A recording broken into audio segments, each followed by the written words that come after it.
There are loads of Swiss roll recipes out there, but the best thing about this video is this is the best Swiss roll recipe you are going to ever have.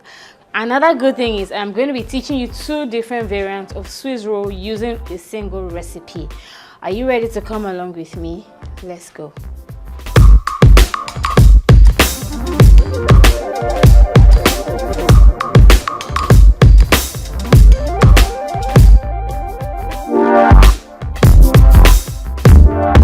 First things first, we're going to be learning about the ingredients that we're working with today. Basically, it's a cake recipe that consists majorly of a sponge-like textured cake that has yummy fillings rolled like a sausage roll, but then that's why it's called a Swiss roll, because the vanilla cake is of like a Swiss origin. Now, we're going to be using basically 8 medium-sized eggs at room temperature as seen here. We're going to be breaking this directly using a wire whisk and whipping it until it has like a ribbon texture, holds its shape, but not like a meringue, because the yolk is going to be whipped together with the white, so you can get a meringue, but you're going to be able to get something that will hold its shape and not deflate the batter of the sponge cake.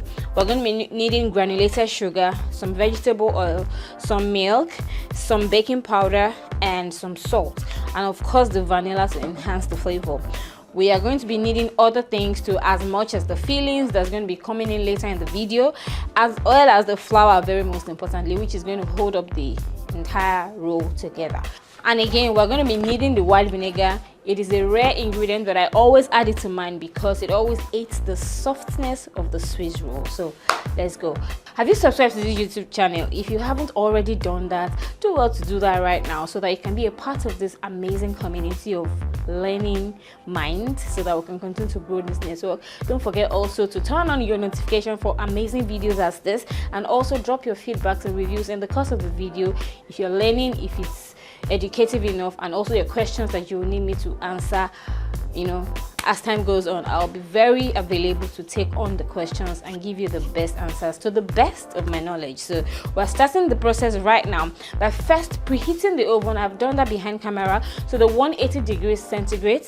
Whilst that is happening, we're going to start whipping the eggs. It's going to whip for approximately 8 minutes if you set your timer, but because I have done this several times, I really just know how to eyeball it. But for guide, you should just set your timer at 8 minutes mark.